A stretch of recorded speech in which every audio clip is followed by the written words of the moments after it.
Hey guys, Tatiana Ward here. So I just wanted to come to you guys really quickly and let you know a few things. These are scary times that we're living in.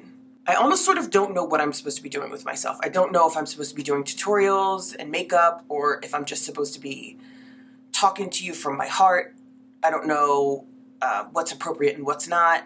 I figure the best thing that I can do is just talk about where I'm at. And mainly the biggest thing that I think has been on my heart, and as I shower and as I look at my daughter and as I watch the news and as I watch, my feed on social media and what is being said and everything that's happening, the biggest thing that I keep coming back to is a reminder for myself not to make movements and live out of fear. It's like a weird time where we don't know if we're being too cautious, not cautious enough, scared, not scared enough. So everybody, I guess, just has to hunker down and really just rely on their own emotions and their own sound thought. If you are in America, so many of us don't feel safe with our leadership. Therefore, it's really a time to rely more on God. I am practicing or trying to practice empathy. I'm not the only person that's in, my particular predicament. And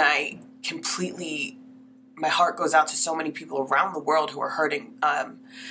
But in America, where we have so much of a short fuse with people, now is the time to practice empathy. I'm thinking about ordering food and I'm thinking, I'd really love Chinese food. And then I'm thinking, no, I can't order Chinese food. And then I'm thinking, oh my God, how many people are thinking that right now? These are businesses that are just totally destroyed. I had to cancel weddings.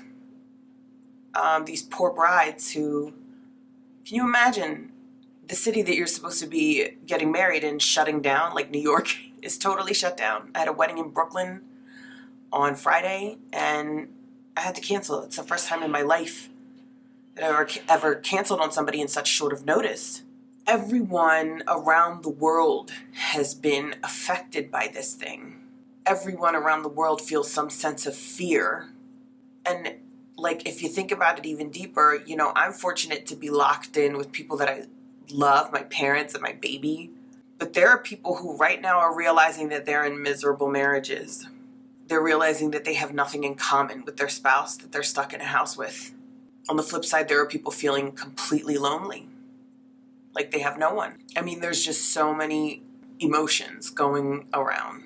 People are really facing themselves right now, I think. I mean, we're really sitting with ourselves and looking at ourselves and examining ourselves right now. And I have to believe that that's kind of part of God's divine plan in all of it.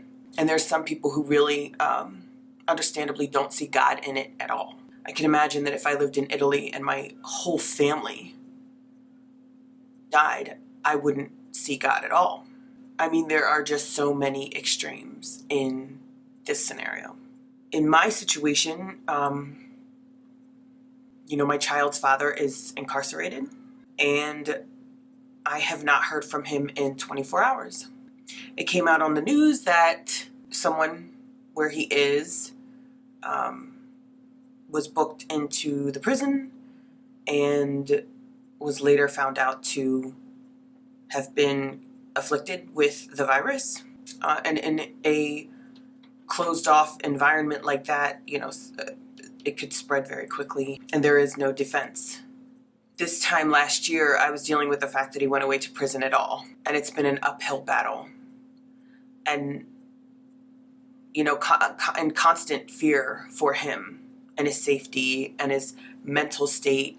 And, you never want to see anybody that you love go through this. The possibility of not hearing from him for a long time because they have closed him off and closed everybody. These are men who are now stuck in their cell, basically. They can't move around the prison for fear of spreading what has been brought in there. For me, it's intense to think about him being stuck even more than he's already stuck and then potentially becoming ill everything, all the world is on hold, and I can still see hope in it and God in it. And I know that nothing in the world is meant to harm us. It's just the fact that sin is in the world, and we are all afflicted by it because this life is temporary. So whomever I have in this life, nobody belongs to me, not even my own child. And I just try to remind myself that, this is just this life. This is just this time. There are seasons to everything. Some of you might recall the passing of my brother. We were on a family vacation. We were happy. We were healthy. We were swimming in the ocean one day. My brother could very much swim. And then hours later, he just so happened to drown in a jacuzzi on the boat. It was a cruise. So I know what it's like to go from seeing somebody completely happy and healthy, and in a matter of hours, they're gone. And that was a lesson to remind me that everybody in my life is, they just don't belong to me. And we all have to return from where we came. And I hate to be, I hope that it doesn't sound morbid, but I think we're all having thoughts like this. I think we're all having thoughts about the what if. And I just wanted to share some of my what if. I guess what I'm trying to say is we're all facing a very uncertain time. So my what if and what I fear is the same as yours. Our outlooks just might be different. And I encourage you to, rather than feel anxious, maybe relinquish some control. Understand that you are not alone in your fear. There are millions of people just as scared, but there are answers out there. And your faith is a massive answer. If you are in your house and you are feeling alone, God is there.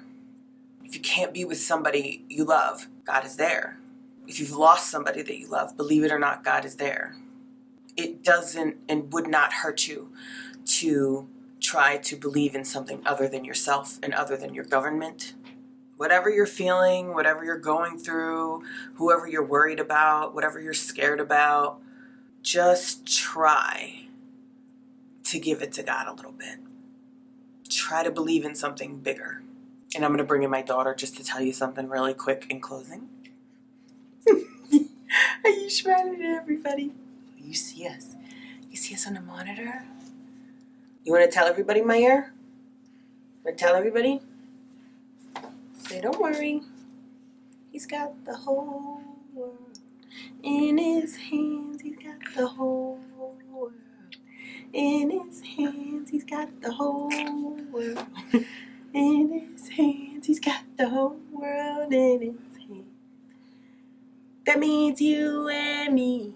In his hands, that means Italy. In his hands, that means the Chinese. In his hands, he's got the whole world in his hands.